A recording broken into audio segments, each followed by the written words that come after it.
Viewers, আপনাদের বলি ভাই, যারা বিদেশে আসার জন্য চিন্তা ভাবনা করতেছেন, এই মুহূর্তে বিদেশে কেউ আসেন না। কি জন্য? সব আরব কান্ট্রিতে এখন যুদ্ধ চলতেছে। এক কথা, আর এক কথা হলো কাম কাজ নেই, টাকা নাই, কাম কাজ নেই। কাম দিয়ে একজন হইলো, তারপরে মনে করেন আপনার হলো টাকা দেয় না ঠিক মতো, ঠিক মতো বাজার করতে পারে না, খাইতে পারে না, আর রাত জেগে বয়ে থাকা লাগে। ঠিক আছে তাই ভাই, যারা এই ইয়াং জেনারেশন আছে ভাই ব্রাদার, তোমরা সবাই দেশে কিছু করার চিন্তা করো। আপাতত যুদ্ধ টুদ্ধ থামলে তারপরে বিদেশে আসার চিন্তা ভাবনা করো।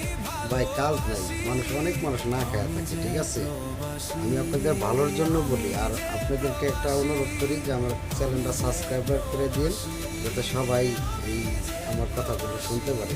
আমি এখন প্রবাসে আছি, যে কোনো একটা আরব কান্ট্রিতে, কিন্তু আপনারা আসলে বুঝতে পারবেন না। আমার রুমে একজন আসছে আজকে প্রায় 14-15 দিন ধরে, কাজ নেই, বসে রয়েছে। কই থেকে খাবে, কই থেকে বাজার করবে, কাছে 1 টাকাও নাই। রাত জায়গায় জায়গায় মোবাইল টিপে ইউটিউব দেখে, এই তাদের কাম, আর কোনো কাজ নেই। আর কাজ করলেও টাকা দিতে চায় না। ঠিক আছে ভাই, আপনারা যাই করেন, আপাতত বিদেশে আর চিন্তা ভাবনা করেন না, আপনারা দেশে কিছু করেন ভাই। আসসালামু আলাইকুম।